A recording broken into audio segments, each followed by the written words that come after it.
Everyone tells you society hates men. Wrong. It doesn't hate you. It simply doesn't care. And if you keep acting like you're essential, you'll stay completely replaceable forever. In the next few minutes, I'll show you the brutal math behind it, the daily scans that prove it, and the blind spot escape that turns indifference into real freedom. If you died in your sleep tonight, your employer would likely post your replacement job before your obituary even appears. Friends might drop a quick tribute post, and within days, life just moves on.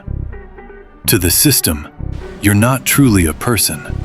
You're a service module, with endless backups ready. This isn't personal hatred, it's mathematics. Evolutionary history makes it clearer. Roughly 8,000 years ago, after agriculture took hold, a severe genetic bottleneck occurred. Only one man reproduced for every 17 women. We descend from those few who weren't discarded. That expendable programming remains. Society cannot prioritize men's emotional well-being. If it did, essential infrastructure would collapse.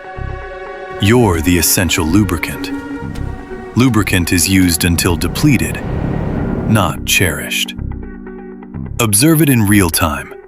When walking at night with a woman or group, and the street darkens, they often position themselves behind you. Not out of deference, they're using you as a kinetic buffer, the first line of defense. Once recognized, the pattern is unmistakable. Digital spaces echo it. Perceived utility drops even slightly, and connections, matches, responses plummet. You're under constant evaluation. Emotional expression shows the double standard clearly. A man's breakdown is a malfunction to minimize or ignore. A woman's is a crisis requiring immediate support. This isn't arbitrary. It's the underlying logic at work. Yet, indifference grants a hidden advantage.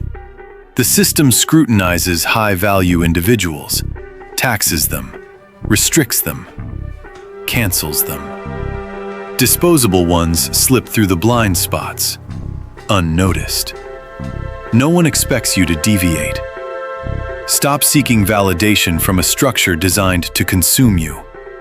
Build your resources, strength, alliances, capabilities, quietly, independently, on your own terms. Become truly irreplaceable, not through affection, but through the sheer cost of your absence. When they finally register your departure, you'll control the means of production. The machine replaces you without hesitation. It always has. Ask yourself the question that cuts deepest. How much longer will you continue acting as if you're not next?